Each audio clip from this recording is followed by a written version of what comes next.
slavă lui Dumnezeu stă în ascunderea lucrurilor, iar slavă împăraților stă în cercetarea lucrurilor. Proverbele 25, versetul 2. Înainte să încep, vreau să-ți spun mulțumesc pentru rugăciunile tale. Când ți amintești, roagă-te pentru mine, că atunci când deschid gura, Dumnezeu să-mi dea cuvânt. Că atunci când deschizi gura, Dumnezeu să-mi dea să vorbesc ce va fi de folos, ce va fi spre zidire, nu spre descurajare. Roagă-te. Vrei să fii zidit? Roagă-te. Roagă-te pentru cei care îi ascult, care predică cuvântul lui Dumnezeu.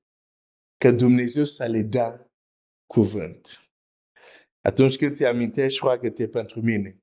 Suntem în cartea Esterei, o studiem, o citim dintr-o anumită perspectivă, nu dintr-o perspectivă istorică sau dintr-o perspectivă al culturii și așa mai departe, dar din perspectiva de a vedea ce se întâmplă într-o împărăție.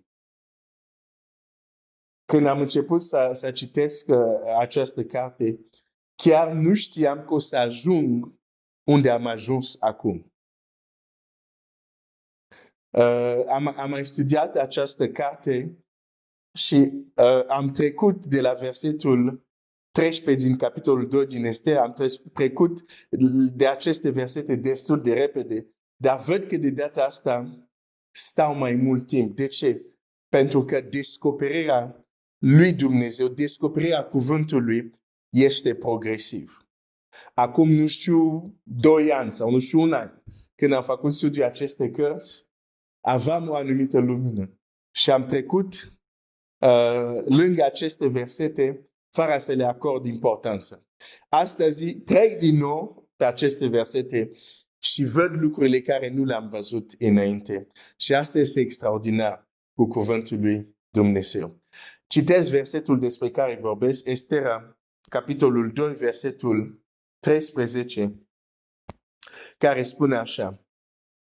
Așa se ducea fiecare fată la împărat. Și când trecea din casa femeilor în casa împăratului, o lăsau să ia cu ea tot ce voia. Acum avea voie, acum avea acces la anumite lucruri la care nu a avut acces înainte. De ce are acces acum? Pentru că trece de la casa femeilor la casa împăratului, adică trece dintr-un nivel mai jos la un nivel mai sus.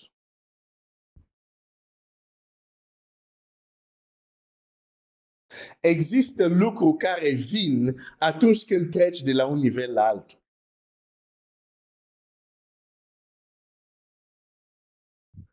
Vorbesc foarte mult despre rugăciune, dar vreau să fiu, cum să spun, sincer.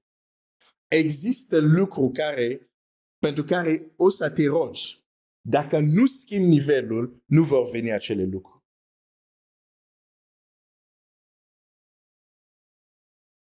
Și când schimbi nivel, când treci la o casă la alta, când treci la un nivel superior, de obicei există lucruri pentru care nu să te rogi. Dar pur și simplu se întâmplă. De ce? Pentru că ai trecut la un alt nivel.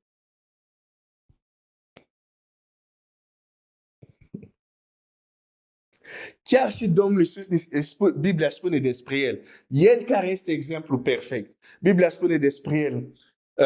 Copilul creștea în statura și în înțelepciune. A existat o creștere. Ce înseamnă? A existat trecere de la un nivel la altul. Și din nou la un nivel la altul. Și apoi de la un nivel la altul. Chiar în viața Domnului Iisus. Și există texte care, dacă le citești mai atent, nu doar versetul care l-am citit, copilul creștea, nu. Sunt alte versete în Scriptură, când le citești, o să-ți dai seama, uite, aici Domnul Iisus a mai trecut la un alt nivel. Aici a mai trecut la un alt nivel. Dar nu este tema. Adică nu vreau să mă duc în acele texte, pentru că mi-a luat mai mult timp. Și săptămâna trecută am vorbit de tot fel de aspecte, de exemple de această realitate. Toți copiii lui Dumnezeu nu sunt la același nivel. E o realitate. Dar nu poți să te plângi. Pe eu nu sunt la un nivel unde ajungi, tu alegi. Tu te hotărăști până unde vrei să mergi cu Dumnezeu. Câte sete ai de Dumnezeu, tu alegi. Sau nu te minte nimeni, tu alegi. Domnul Iisus zice, dacă cineva este sete să vină și să bea.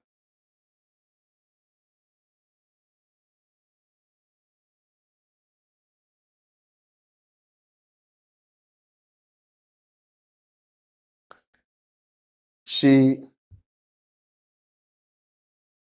am zis că săptămâna asta o să vorbim despre efectiv cum putem trece practic. Ok, am vorbit, există mai multe nivele și așa mai departe, niveluri sau și am vorbit de multe aspecte, dar acum în mod concret, cum trecem la un alt nivel? Pentru că sper că ai înțeles că ai nevoie să treci la un alt nivel.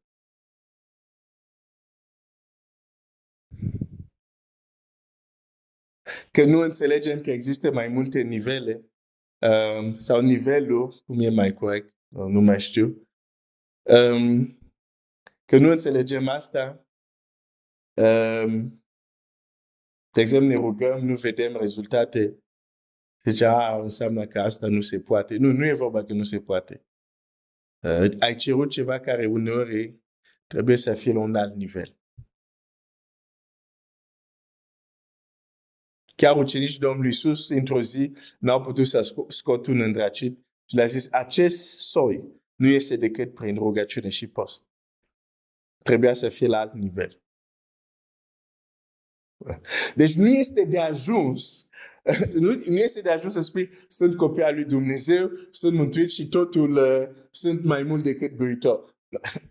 Slogan în biserică putem cântăm ce vrem. Hai să ieșim din biserică în viața reală, cu cotidian, zi de zi, cu probleme reale. Cum ne descurcăm? Există anumite soiuri, dacă nu treci la alt nivel, nu se întâmplă, nu ești învingător. Și găsim scuze, scurtături. Înseamnă că Dumnezeu n-a vrut. Înseamnă... Nu, uneori nu e vorba că Dumnezeu n-a vrut. Nu, uneori adevărul este noi n-am vrut să trecem la alt nivel și de asta suntem în fel. Să încetăm tot timpul când ceva nu funcționează. Dumnezeu știe. Nu, uneori nu știm. Uneori nu e vorba, Dumnezeu știe El. Nu, uneori noi știm. N-am vrut să trecem la alt nivel. N-am vrut să creștem. N-am vrut să plătim prețul. Și când nu funcționează, când nu avem impact, nu, Dumnezeu nu vrea sau, Dumnezeu știe El. Nu. Aici Domnul Iisus nu le-a zis la ucenici, n-ați putut? Nu e nimic, știe Domnul. Tatăl știe, nu vă interesează pe voi, El știe. Nu, le-a zis exact. N-ați putut din cauza voastră. Nu există un alt vinovat. În alt text zice, n-ați putut din cauza necredinței voastre.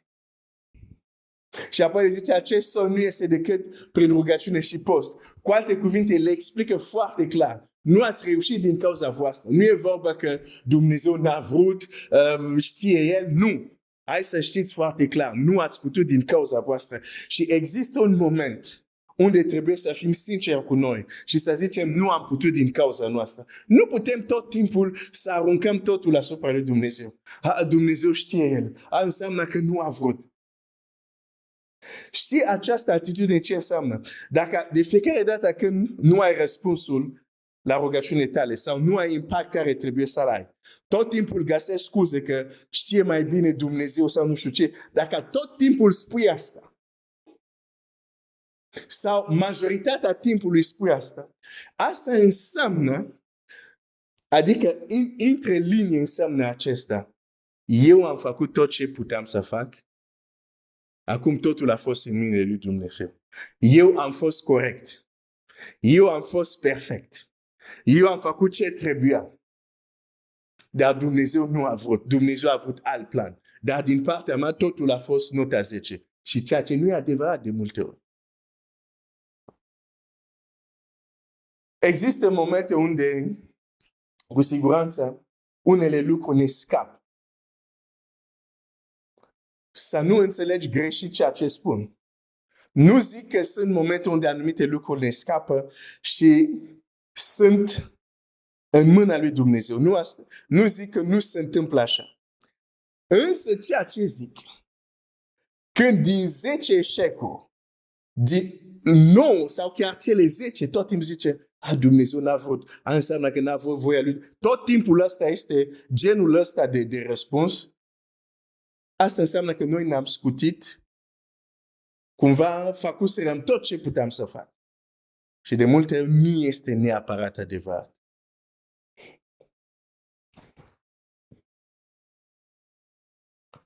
Pentru că o să vorbim acum de ce trebuie făcut să trecem la un alt nivel și o să vedem în Scriptură. Dar înainte să începem să vorbesc despre asta, aș vrea să fii conștient că ai o mare responsabilitate. Am o mare responsabilitate. Nu putem tot timpul să găsim o scurtătură când lucrurile nu merg. N-a fost voia lui Dumnezeu, Dumnezeu n-a vrut, Dumnezeu știe mai bine. Asta este. Nu putem tot timpul să avem scurtătura aceasta. Sau scuza aceasta. Știu că nu sună plăcut. Și poate unii o să vă supărați. Dar asta este realitate. Nu tot timpul e vina lui Dumnezeu. De fapt, niciodată nu e vina lui. Dar vreau să zic, nu tot timpul putem arunca responsabilitatea asupra lui. Aici, Domnul Iisus, e text care l-am citit deja de mai multe ori. Când Domnul Iisus zice, acest soi arată clar la ucenici, e responsabilitatea voastră. Nu le spune, asta Dumnezeu nu era în voia lui să-l scoateți. Nu. Sau nu se putea, era imposibil, era un soi prea mare. Nu. Le zice clar, din cauza necredinței voastre, adică din cauza unei stări, din cauza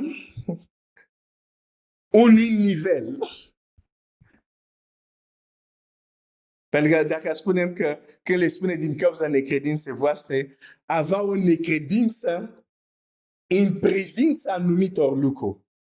Că nu poți să spui că ucenicii n-aveau credință deloc. Au crezut în Iisus, au lăsat totul, l-au urmărit. Dar când le spune din cauza necredința voastră, se referă la un anumit tip de credință. În privința unor lucruri. Un anumit nivel de credință care le lipsa. Și Domnul Iisus nu zice, ok, soiul ăsta e prea tare, e prea incapacitat. Nu zice voi, din cauza necredinței voastre.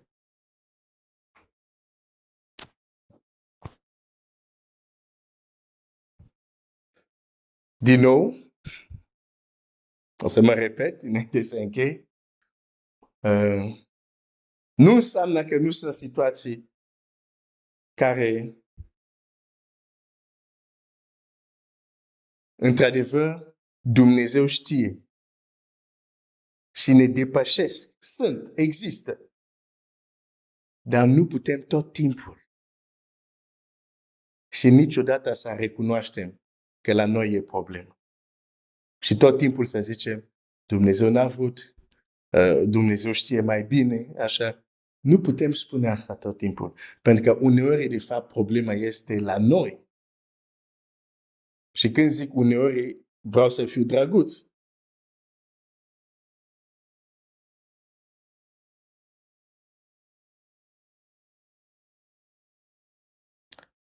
Și o să închei cu acest lucru. Există multe lucruri, într-adevăr, care sunt în mâna lui Dumnezeu. Dar tot așa Dumnezeu a ales că multe lucruri să ni le dea, să dea acele lucruri să fie responsabilitatea oamenilor. Și nu sunt puține. Și este important să știi asta, deși dintr-o parte poate să fie, dintr-un anumit punct de vedere, poate să fie neplăcut ce am zis, dar dintr-un alt punct de vedere este un mesaj de speranță. De ce este un mesaj de speranță? Pentru că celălalt aspect la ce am spus este că există momente unde tu poți să o tărești. Destul cu acest nivel. Vreau să trec la alt nivel. Poate să pornească de la tine. Nu ai nevoie să aștepți să se alinieze nu știu ce planete. E un fel de a vorbi. Nu ai nevoie să aștepți niște circumstanțe mai bune. Nu. Poți să o tărești azi și spui gata. Vreau să trec la alt nivel. Pentru că Dumnezeu ne-a dat această putere. Ne-a dat această capacitate să putem alege. Și poți, la fel cum ai făcut multe alegeri și nu să-mi spui contrariul, la fel cum ai făcut multe alegeri în viața ta, la fel poți să alegi să treci la alt nivel. De fapt, dacă nu alegi să treci la alt nivel,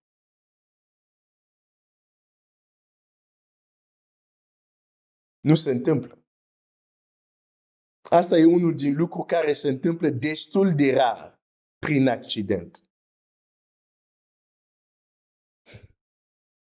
De obicei se întâmplă când există dorință. Chiar dacă această dorință nu se exprimă în aceste cuvinte, vreau să trec la alt nivel, această dorință poate să se exprime, vreau viața mea să se schimbe, vreau să slujesc mai bine pe Domnul, poate să se exprime în diverse moduri, dar trebuie să existe o dorință conștientă care te împinge să treci la alt nivel.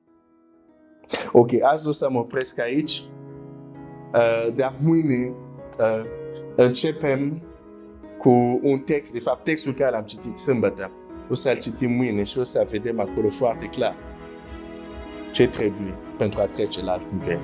Dumnezeu să te binecuvânteze.